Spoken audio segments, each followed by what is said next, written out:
Hello guys and girls and boys and girls and women and men and gentlemen and everybody else in between and above and beyond. Today we're going to be covering Tazavesh Gambit, also known as Gambit 22. It's your boy Shieldcoomer. Empowered. And hopefully you will enjoy this video because I have found this key to be very fun to do. Unpopular opinion, but I actually like Murlocs. I find them I find this whole area quite fun to play. A couple of things I want to say about this key is that it marks the return of a legendary mage that some of you that have been watching for some time might be familiar.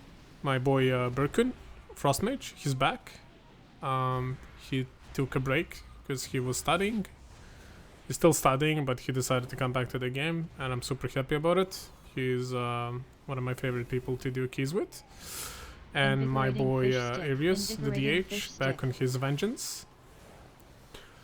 Hopefully we'll be doing more keys with them in the future, so keep your eyes up on those two boys. But yeah, basically, and I mean, I built him up so much and then he dies on the pack. I mean, honestly, broken, embarrassing. But no, for real though, guys, this key has been pretty smooth from what I remember. I don't think we've had too many deaths besides this one. It's a tricky one though, it's a tricky one. So Sanguine makes these pulls a little bit tricky. Tank really has to be very careful with kiting and managing everything.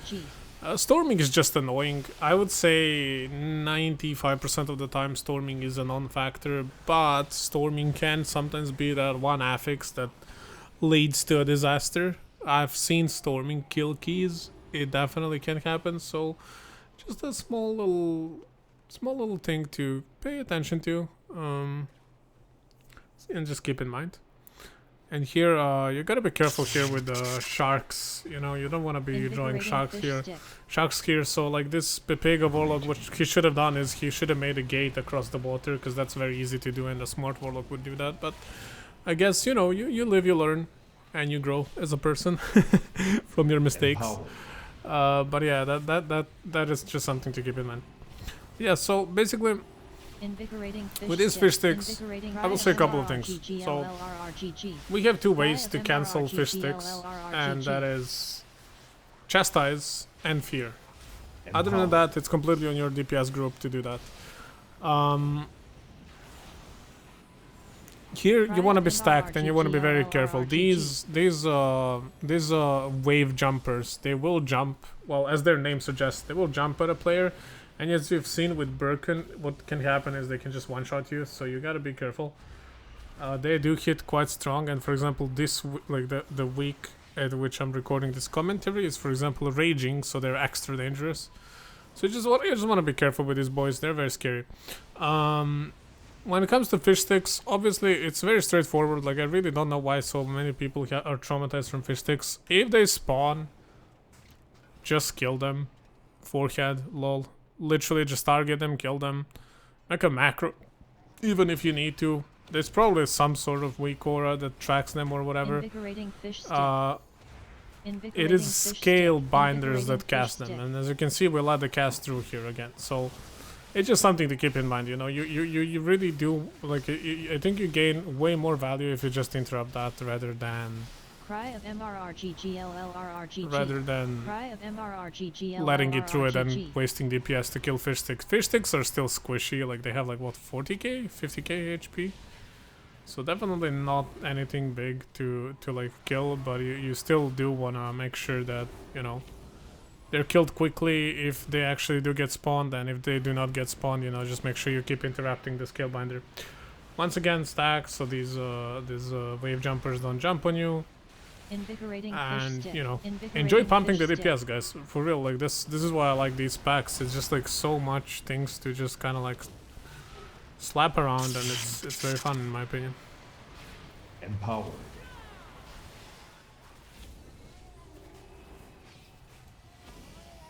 Cry of MRRGGLLRRGG. Cry of MRRGGLLRRGG.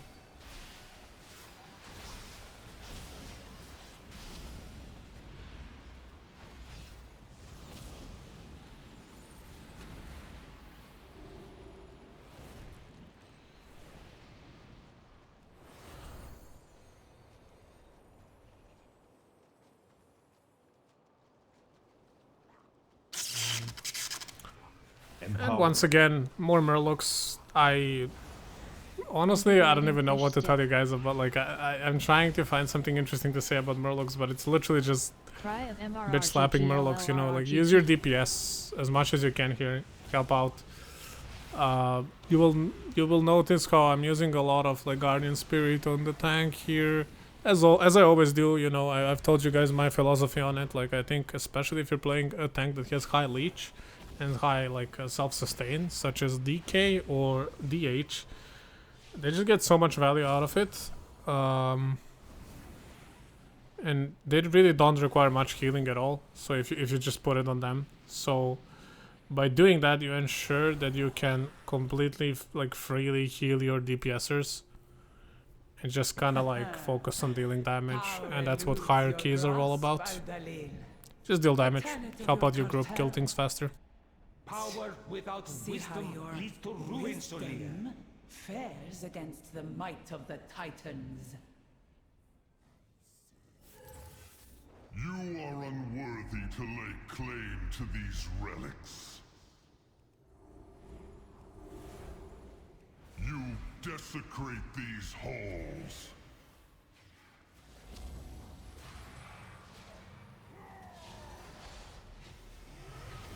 Purged by fire. When it comes to this boss, really, there really isn't much to heal for the most part.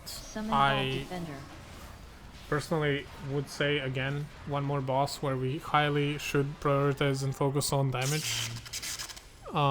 Stun these boys. You can stun them. You don't have to, though. Although, like if they're not stacked, I would say maybe stunning them even is maybe not stunning them is a better play. But you know, they can hurt. They can stab pretty hard. Have somebody do this. Yeah, if you have this weak aura, this is basically free. So the way this weak aura works is like it will let you know where you need to take the orb that you've picked up, and only thing is needed is that somebody with weak aura talks to the console, like engages with, like clicks on console literally, and weak aura will do all the job. It's pretty easy, really. Like, this boss is just free. Make sure that the laser and the yellow poop isn't left on the actual orbs, and so like you don't make too much out of it. Like, see, like you want to run like in like a staggered manner. Like, you don't want to be like sprinting and zooming through, so you don't leave like too much of it. You know, try to kind of like think about the space a little bit and stuff. And obviously, if you take too long, you will get overwhelmed eventually by it. So as long as it's, but then again, like there's so much room. Like, you're really like, it's just, I don't know, this boss in general is just like kind of free. There's really not much to say about this. You just need to not mess up the console and orbs, and you need to pay attention to these ads because they can actually crunch quite hard, and they have these like casts that need to be interrupted. But other than that, like, it's really not a problematic boss. Sanitizing cycle.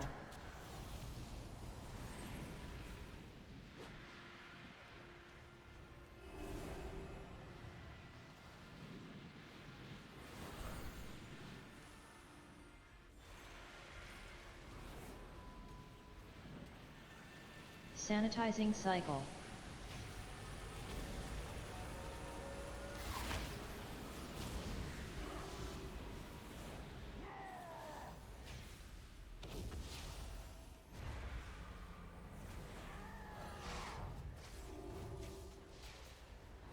Summoned by defender. Come to my aid. Titanic crash.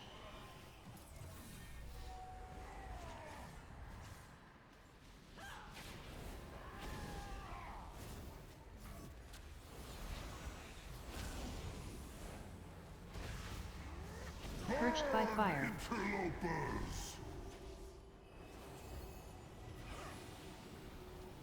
Titanic crash. Summon Vault Defender. Come to my aid.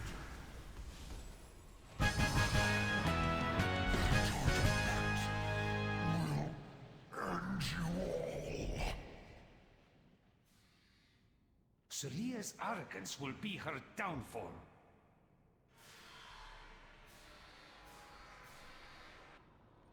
A taxing journey. It's honestly as free as bosses come on Tyrannical, that one. It really is. Now for the fun part. Okay, so here, I think here is where I might have died. Yeah, so this is a tricky area. You gotta be careful here. So like here, you wanna make sure you're not in melee. So get as far away as possible, because there's this haymaker will hit the closest person, and you can get one shot. You really wanna make sure you're not in melee range, and also obviously watch for the like floor swirlies and stuff. Try to interrupt as much as you can, but it's these backhanders with see how hard it hit Warlock. Like we died there to that hit. I'm pretty sure. Like I've died to that hit numerous times. You just want to make sure that these boys are not like free casting, and they're not hitting like your ranged players in general. Because we're usually the squishy ones.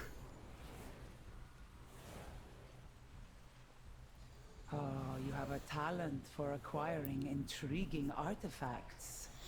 This was found among you can see here Hunter is like left group last and get Vi. I actually think that's a decent play. It's a pretty good play.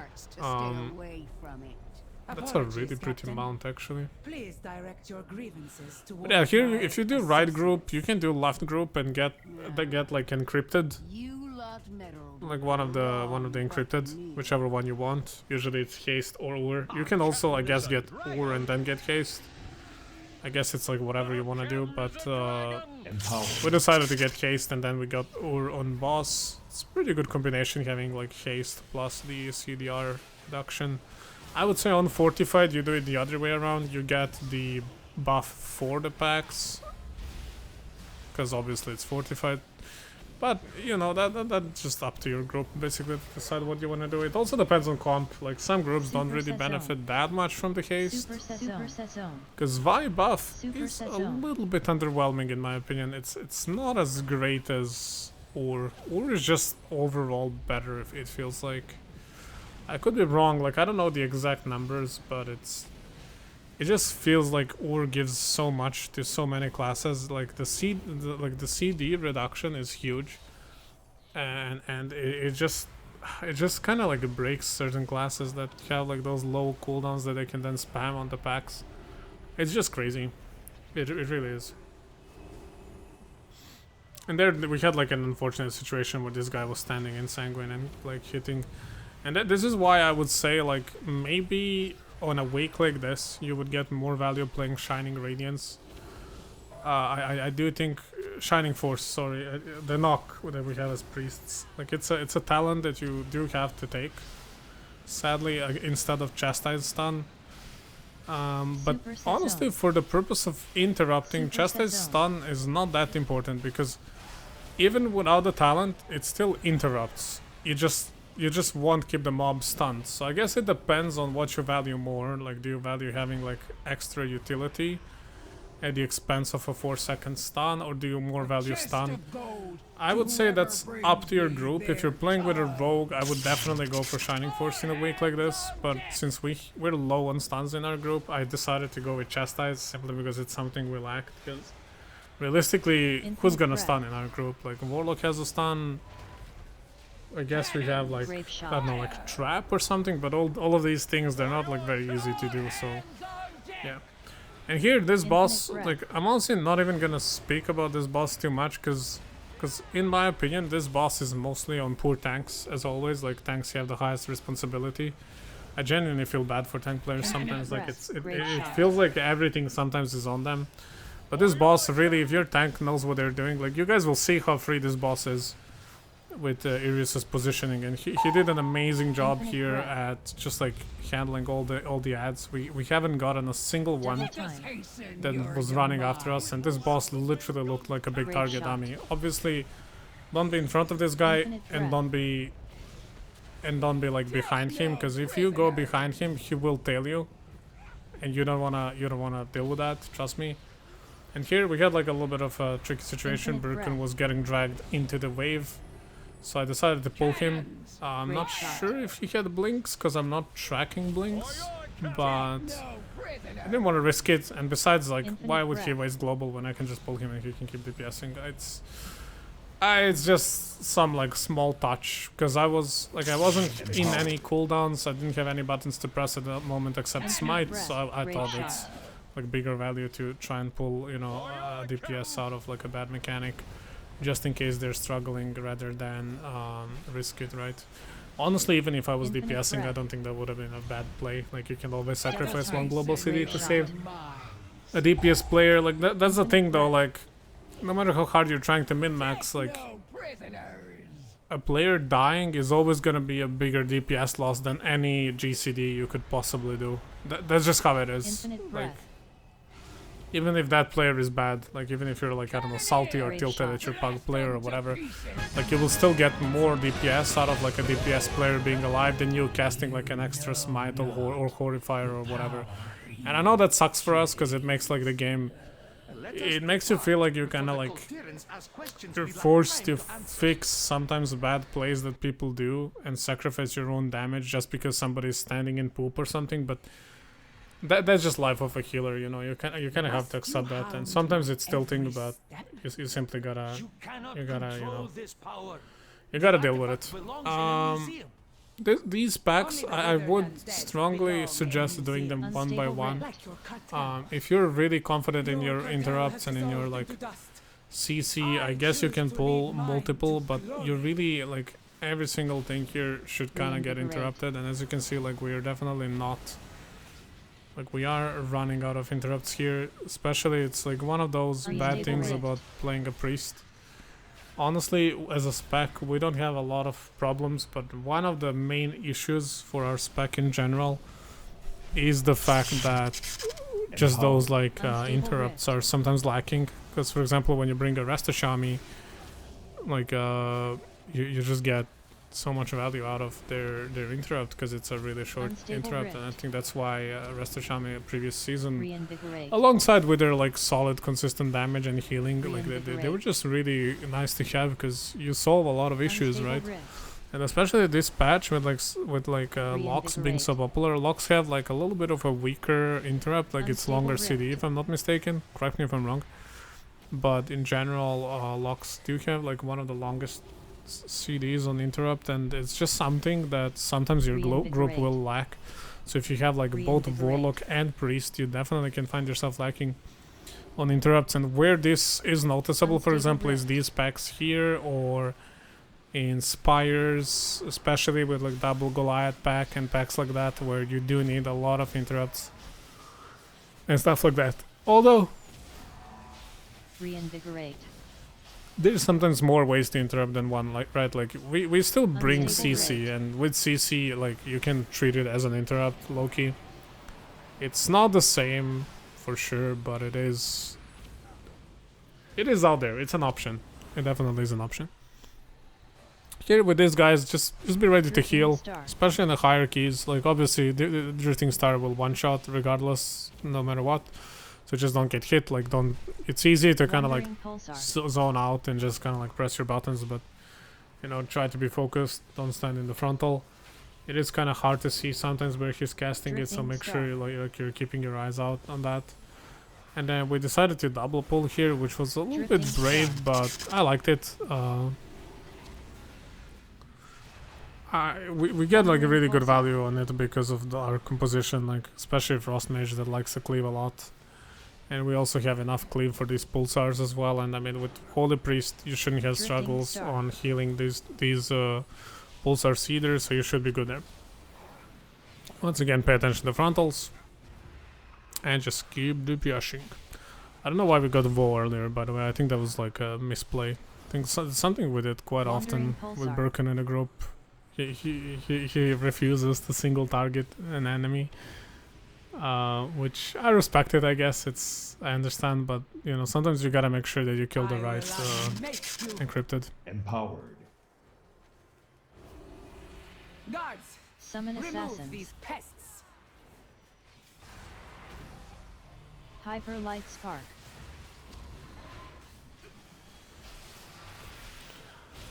And then this boss, collapsing star. Stars are mine. I'm not gonna lie, this boss is pretty difficult in terms of like hyper light collapsing energy. in terms of like healing people and just keeping people alive, it can be quite challenging. As you can see here, the pulsars handled by tank, so I can heal. That was what we agreed on, and I really like that. I've seen some posts on like Reddit and Wowhead or whatever saying like, you know, healers saying I like to walk into pulsar. I can understand that, because I can see how somebody can like kill people by going into slow, but that still needs to be done, and you need to done it in a staggered manner.